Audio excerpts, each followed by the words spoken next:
อีพ่ออีแม่เฮ็ดไปขุดมาแต่ใสอีกดิเหรอก็อยู่หัวโพน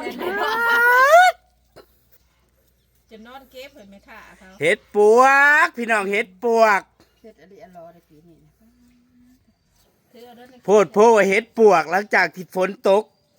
กระนำมาตลอดเป็นอาทิตย์เพราะมันหยุดแล้วบัดนี้เฮ็ดช่ำสิออก นี่แหละมื้อนี้มื้ออื่นนี่นะเฮ็ดนะ อันนี้ของแท้นะจ๊ะของแท้เบิ่งแน่เฮ็ดปวกใหญ่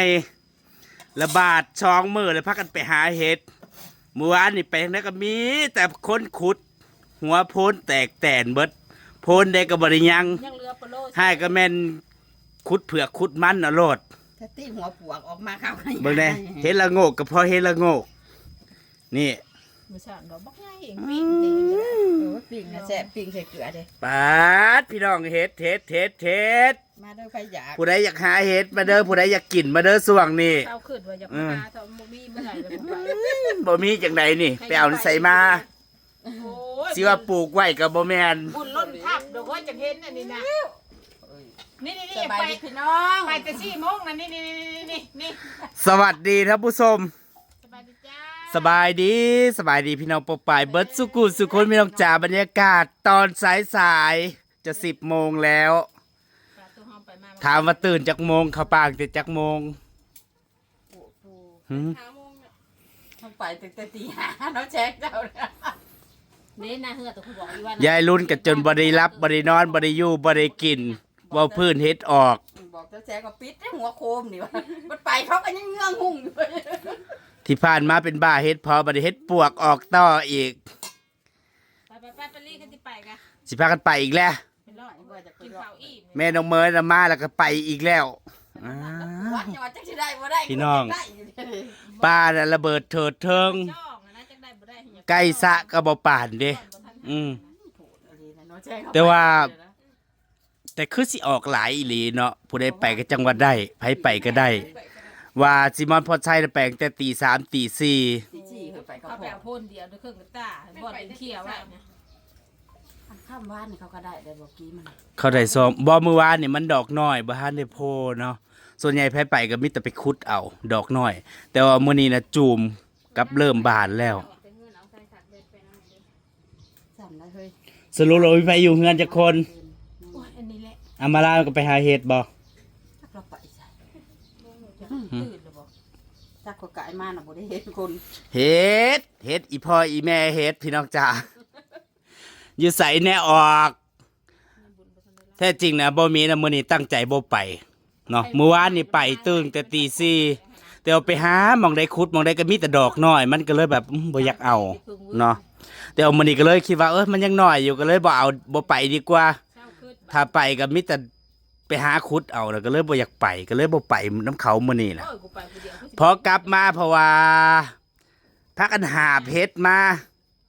เมื่อกระตาก็เด้อไปก็เด้อสิไปอีกเลยยายลี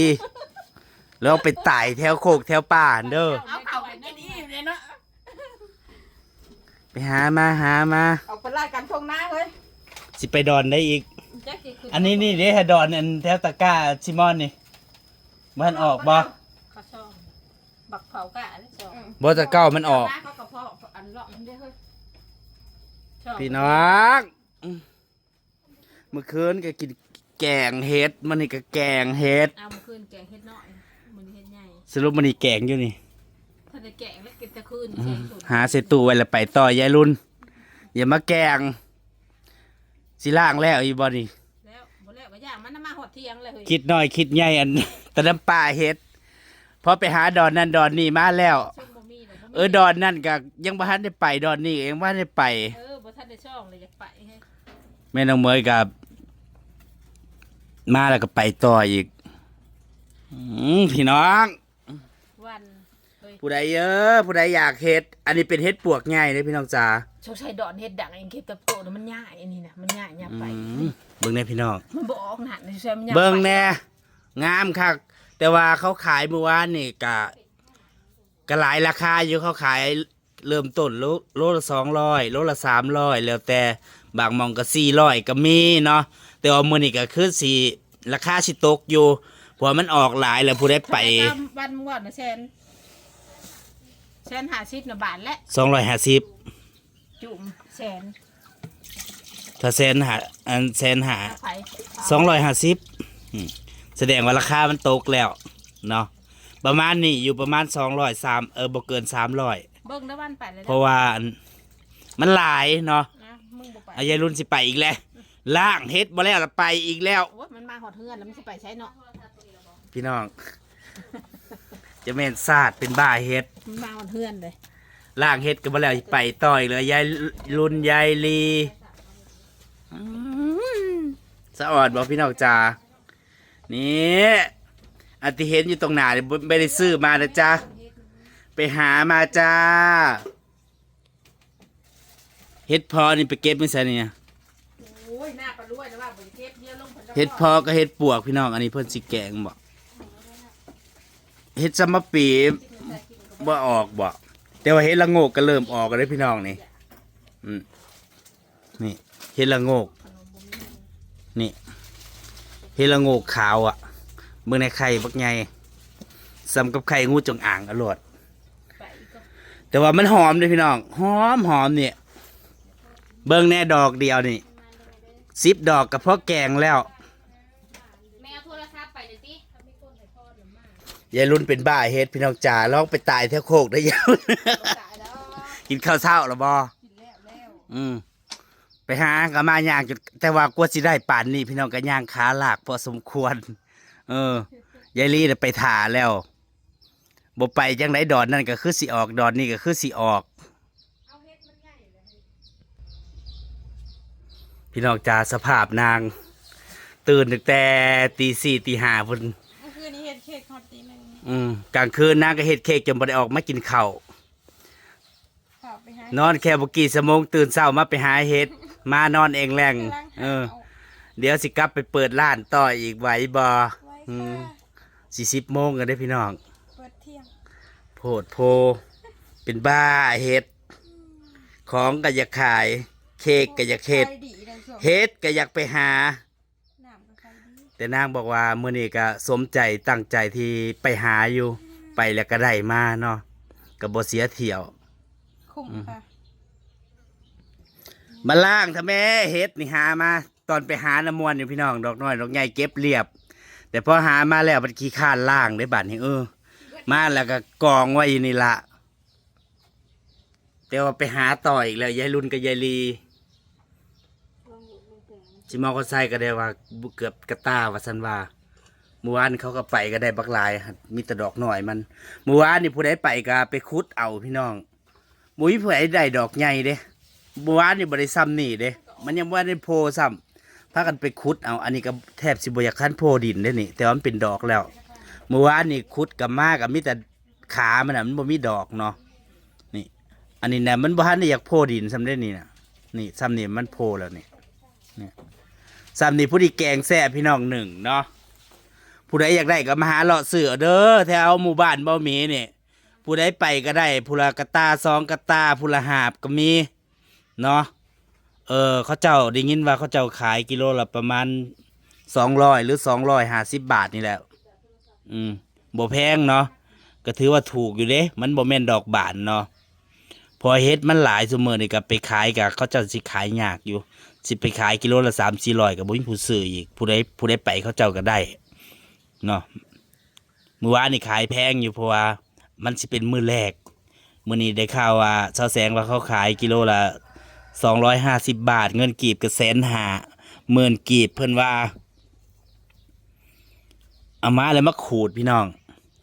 ขูดแล้วก็มาแช่น้ำแบบนี้แช่น้ำแล้วก็จังล่างอีกน้ำ2น้ำเนาะโอ้ยอันเฮาเอาไปใส่2ฟิตไว้ก็ได้หนึ่งเราไปใส่2ฟิตไว้เอาไว้แกงปีหน้าก็ได้เนาะหรือว่าไว้แกงยามที่มันบ่มีก็ได้เสียดายบ่มีบ่ได้ไปเพราะว่าสาเหตุที่บ่ไปบ่มีคิดว่ามันก็คือสิยังน้อยคือเก่าไผไปก็คือสิไปขุดเอาแบบคือเก่าก็เลยบ่อยากไปเนาะบ่ทันใหญ่อันนี้เห็ดพึ่งนะจ๊ะเห็ดเพิงก็ออกซ้ำนี่ผู้ดีเก็บมวนพี่น้องเนาะแต่ว่าก็สิ สะหาแหน่เพอเฮ็ดปวกน่ะมันออกหายากถ้าว่าเห็นแล้วมันออกเป็นหมู่เนาะถ้าผู้ใดโชคดีนี่หมู่ใหญ่กับเป็นกระตาสองกระตา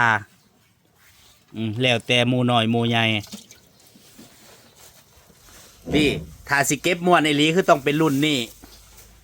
เนี่ยบ่ต้องหายากบ่ต้องเคลียร์พอไปมันก็มันบานสวืฟึ่งวึ่งอยู่หาง่ายแล้วก็แกงนี่หอมพี่น้องมึงเนี่ยสังเกตเบิ่งขามันน่ะซ้ำก็ดิวมือบ่มีนี่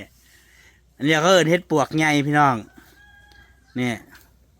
มาเด้อพี่น้ำหวานผู้อันอยากเก็บเห็ดปวกนะปีนี้บ่มาเก็บเห็ดปวกน้ำเบาหมีโอ้เนี่ยอันนี้เห็ดปวกปีเนาะปีแล้วมาน่ะ ปีน่ะก็ออกหลายเห็ดปวกกลาง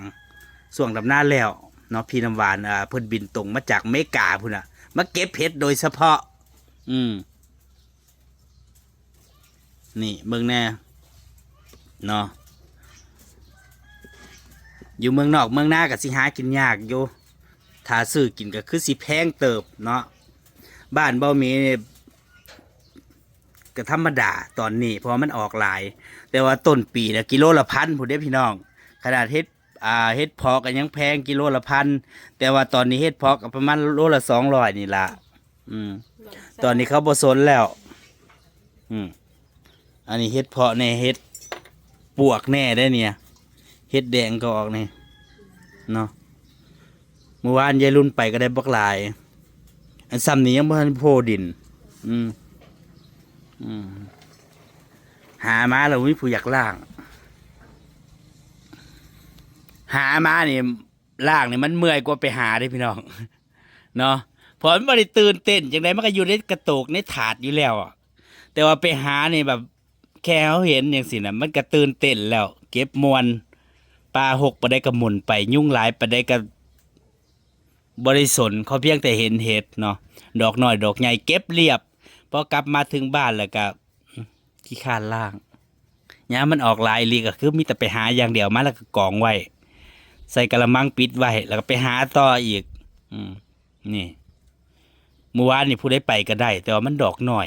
เนาะไปคุดเอาบัวอยู่ใส่เมื่อนี้นะซ้ำนี่ก็เริ่มมีดอกบานถ้าเขาบอนทำมันออกก่อนเนี่ยเขาบ่เห็นมันก็อันเริ่มบานแล้วเมื่อนี่ก็สีดอกบานลายได้บัดนี่แต่ว่าเฮ็ดเนี่ยมันออกบริดลนี่พี่น้องมันสิออกเนี่ยประมาณอาทิตย์เดียวเองเด้นี่มันเริ่มออกเมื่อวานนี่กับมื้อนี้